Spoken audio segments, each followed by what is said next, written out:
என்னடா இது photo? Ravindra Jadeja RR டி-ஷர்ட்ல இருக்க மாரி இருக்கு. இங்கே நிறைய பேர் கதறுவானுங்களே, போய் பார்ப்போம்.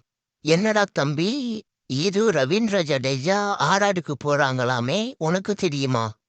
ஆமாண்ணே, எனக்கு தெரியும். ரொம்ப கவலையா இருக்குனே.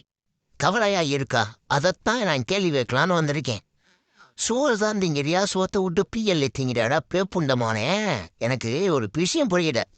ஒருத்தன் அந்த டீமுக்கு போனா என்ன, இந்த டீமுக்கு வந்தோன்னா டிஷர்ட்டை தானடா மாற்ற போறான். டிஷர்ட்டை மாற்றி விடாண்டா உனக்கு என்ன படிக்குது? எனக்கு புரியவே இல்லை. ஒன்ன உன் வீட்டில் இருக்கவன் படிக்க வைக்கிறதுக்காண்டி இட்லி சுட்டு புரோட்டா சுட்டு உன்னை படிக்க வைக்கிறாங்களே, அவங்கள பற்றி ஒரு நாளாவது யோசிச்சிருக்கியா? எவனோ எங்கேயோ போறாங்கிறதுக்காண்டி அவன் பின்னாடி ஏன்டா சுற்றி டைம் மயிரை வேஸ்ட் ஆகிட்டு இருக்கிறா? அறிவு மயிறு இருக்குதா? அல்லது எதனாச்சும் ட்ரேடிங்னாச்சும் கற்றுக்கிட்டு சிஎஸ்கே வந்து கோப்பை அடிக்க போகிறானா? அவனோட ஷேர்ஸை வாங்கிட்டு கோப்பை அடித்ததுக்கப்புறம் விற்றேன்னா கொஞ்சம் காசுனாச்சும் கிடைக்கும்டா. வீணா எதுக்குடா டைம் வேஸ்ட் பண்ணுறோம் மூதேவி? நீ என் நேரம் கேவலப்படுத்துற. எனக்கு ரவீந்திர ஜடேஜா சிஎஸ்கே உடைய டி-ஷர்ட்ல தான் விளையாடினா. தம்பி செருப்பை கழட்டி அடிச்சு போடுவேன். இல்லை ரவீந்திர ஜடேஜா எதுவும் உன் நண்பனா, இல்லை உன் சொந்தக்காரனா, உன் அண்ணனா, இல்லை உன் பக்கத்து வீட்டுக்காரனா, உன் கூட வேடா இருக்கேன்.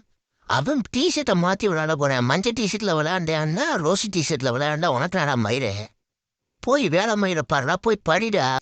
நாளைக்கு நீ போய் படிச்சினா தான் இவனுங்க நேரில் என்னாச்சும் போய் பார்க்கறதுக்கான வாய்ப்பு கிடைக்கும். நீ இப்படியே புலம்பிட்டு இருந்தேன்னா இவனுங்களை திரையில தான் நீ பார்க்க முடியும். ஒரு மயிரும் பார்க்க முடியாது. போ, நான் என்னச்சு போ. உன்னைய சொல்லி குத்தம் இல்லடா. உன்னை படிக்க வைக்கிறான் எல்லாம் அவனுங்களை சொல்லணும். உன்னையெல்லாம் செருப்பை கட்டிட்டு போட்டானே அடிச்சா நீ எல்லாம் இந்த வேலை பார்ப்பியா?